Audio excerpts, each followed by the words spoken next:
religion and science has largely gone on better for science than religion, at least since the Galileo affair.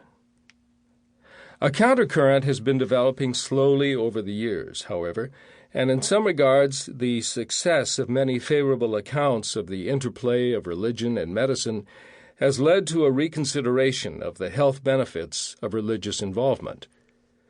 Perhaps the leading researcher and writer in this area, but hardly the only one, is Dr. Harold Koenig of Duke University's Center for the Study of Religion, Spirituality, and Health.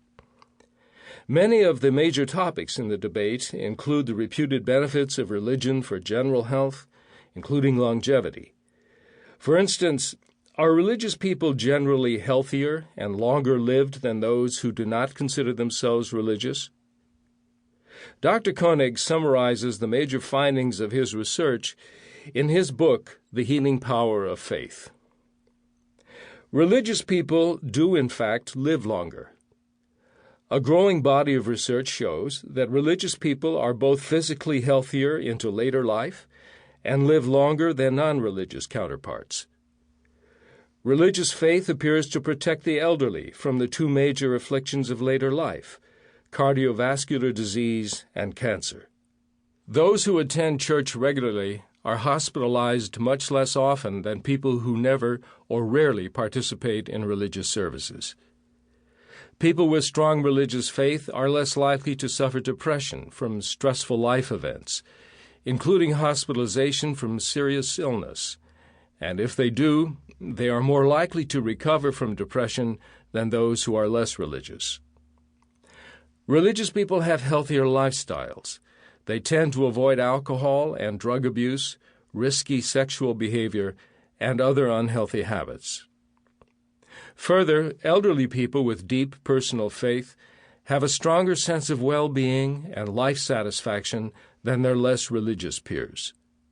This may be due in part to the stable marriages and strong families religious people tend to build.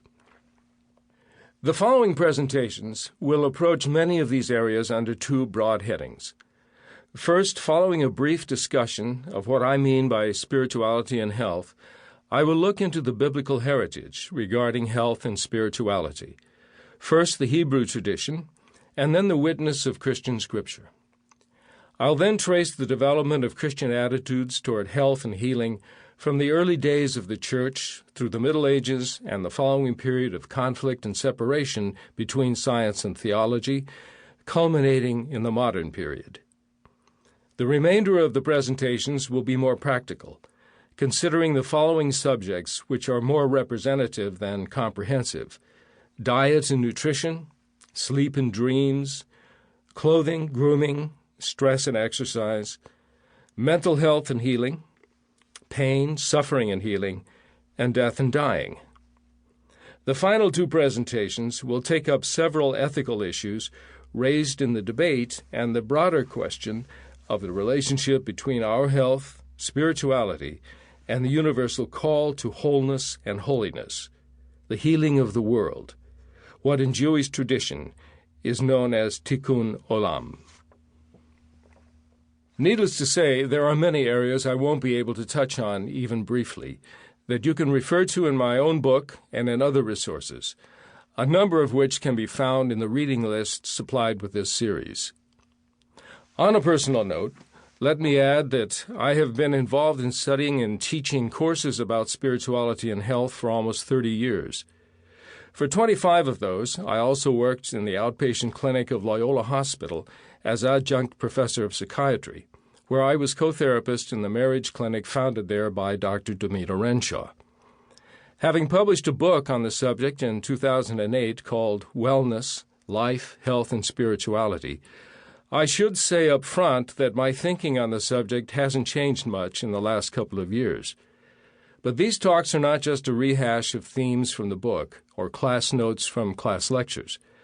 I attempt to be abreast of recent developments in the relevant fields, and so if anything, I have a little more to say.